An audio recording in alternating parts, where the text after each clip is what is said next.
Hello students, a very warm welcome to all of you, and today we are going to study English 1 from the book Beehive chapter 7 Packing. See, in this chapter we are going to read about the writer who loves to do packing. He has a packing skill, and he packs the luggage for when he is going for a trip. Now let us begin with the chapter.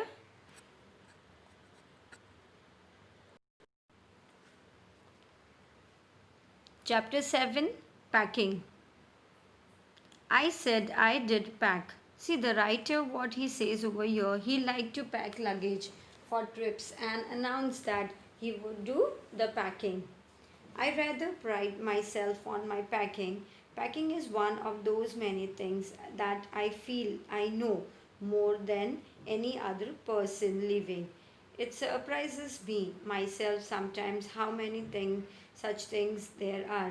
I impressed the fact upon George and Harris and told them that they had better leave the whole matter entirely to me. And they feel into the suggestion with a readiness that had something uncanny. Means, see, uncanny means really strange, and they fell into means they have accepted it, and they felt in the readiness that they had something uncanny about it. George spread himself over the easy chair, and Harris cocked his leg on the table. See, cocked his leg means he bent the legs on the knee and he sat. See, over here, what the writer says that he thought that his ability to pack luggage was better than others, and he asked his friend George and Harris to leave the task of packing to him. And the two friends they agreed also of his offer that and instantly, which was very strange. So George he sat on a comfortable on an easy chair, and Harris he bent his knees as he sat on the sofa and kept his feet on the table. See, in this way they relaxed. This was hardly what I intended.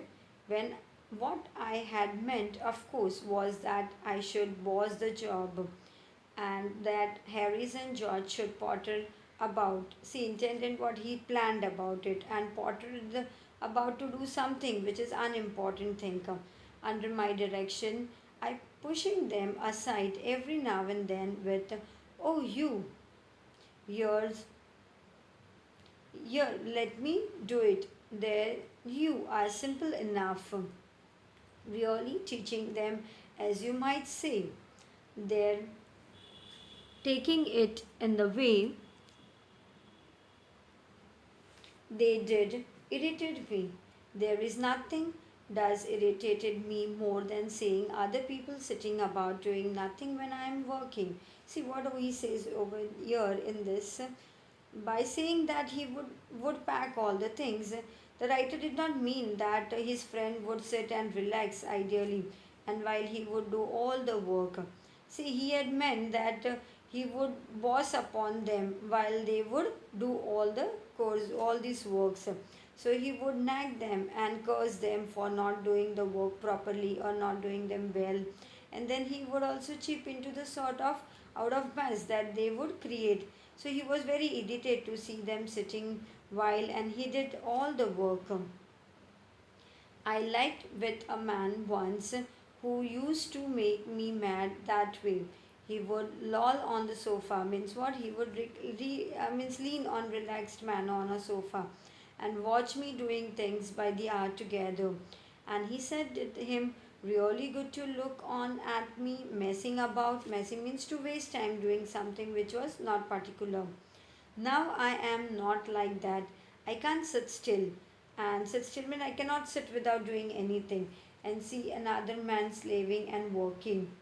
I want to get up and superintend, means to supervise, and to walk around with my hands in my pockets and tell him what to do. It is my energetic nature. I can't help it. See what he says. He recollect his memories that once he lived with a man and who would sit lazily on a sofa all the day and would watch the writer to do all the work, and the man would say that he enjoyed watching him go around doing all the work, and this would make a writer mad also and angry. And the writer also, he adds that he could not sit idle also and watch the other people work like a slave. See, on the other hand, he liked to check their work, walk around with his hands in his pocket, and he also liked to direct them and how to do the work properly. He feels that all he was energetic, and it was a part of his nature to behave in that manner. However, I did not say anything but started the packing. It seemed a longer job than I had thought it was going to be. But I got the bag finished and at last, and I sat on it and strapped it, means he closed it. Aren't you going to put the boots in? Said Harris. See what Harry said, aren't you going to keep my boots? And I looked around and found I have forgotten them. That's just like Harry's. He couldn't have said a word until I did got the bag shut and strapped, means it closed it, of course. And George laughed, one of those irritating, senseless laugh of his. They do make me so wild, means mad with anger. See, right over here, he says that he did not say anything to his friends and started packing. And as such as when he has closed the bag, so at that time only Harris said that he has forgotten to pack the boots. So what he feels, he felt that Harris could have reminded him before he has closed the bag, but he thought that Harris was like that only, and he followed by irritated laughter by George, which made him wild with anger. I opened the bag and packed the boots in, and then, just as I was going to close it, a horrible idea occurred. I opened the bag and packed the boots in, and just as I was going to close it, a horrible idea occurred to me. Had I packed my toothbrush? I don't know how it is, but I never do know whether I have packed my toothbrush. See what your writer says. He opened the bag and he keeps the boot inside it. And the meantime, as when he was closing it, and it comes in his mind, it struck by in his mind that had he kept his toothbrush or no. And he says that he never remember if he has packed it the toothbrush or not.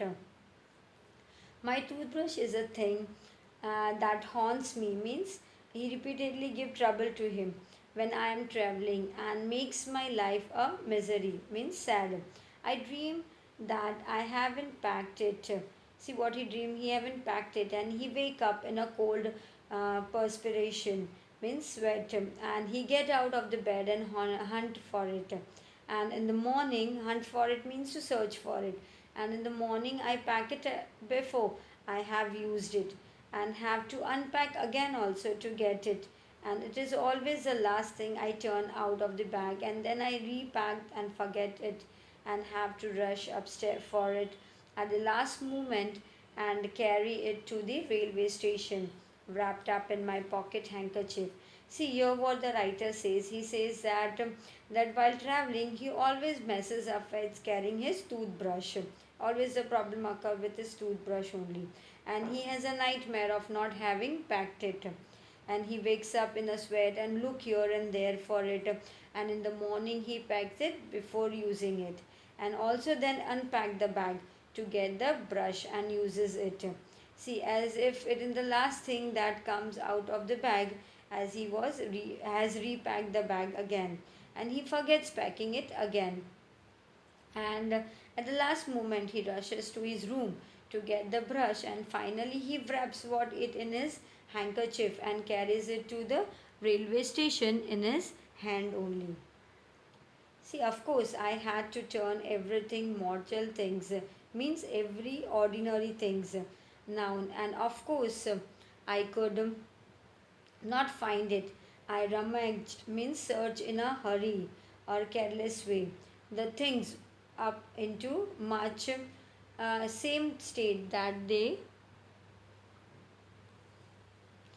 must have been before the world was created, and and when Ranged means what? Means confusion arise. Of course, I found George and Harris 18th times over, but I couldn't find my own. I put the things back one by one and held everything up and shook it. Then I found it inside a boot. I repacked once more. See what the writer over here, he says that he was looking for his toothbrush in his bag and he had removed everything but he could not find it. Then he creates a mess everywhere and he found his friends brushes many times but could not find his brush, and he kept everything back into the bag one by one, shaking each item. He was shaking all the item and repacking it one by one, and finally he finds the brush where it was inside a boot, and then once again he repacked the bag. When I finished, George asked if the soap was in. I said I didn't care a hang means show no concern about it, whether the soap was in or whether it wasn't. And I slammed means shut the lid of the bag and shut and strapped it, and found that I had packed my spectacles in it. See, and had to reopen it. It got shut up finally at 10:05 p.m. And then there remained the hampers to do. Hampers mean basket used to carry food and utensils, etc. And Harry said that we should be wanting to start in less than 12 hours time, and thought that he and George had better to do the rest, and I agreed and sat down and they had to go. See now what happened. When writer closes the bag, the George asked him that if you have kept the soap, was there inside or no. See, the writer was very impatient and he replied that he wasn't concerned if the soap is there or not there. And he closed the lid and strapped the bag. And then he immediately realized that had he packed the spectacles inside or no, and had to open it again to get them. And finally the bag was closed but at 10:05 p.m. and then they had to pack the food basket also. So Harry said that as they were left with less than 12 hours to leave, so they said that they should pack the basket also. So Harry decided that the food basket would be packed by him and George. So writer he agreed to take his turn for some rest while his friend would pack the basket. I hope you all have understood till here. Thank you.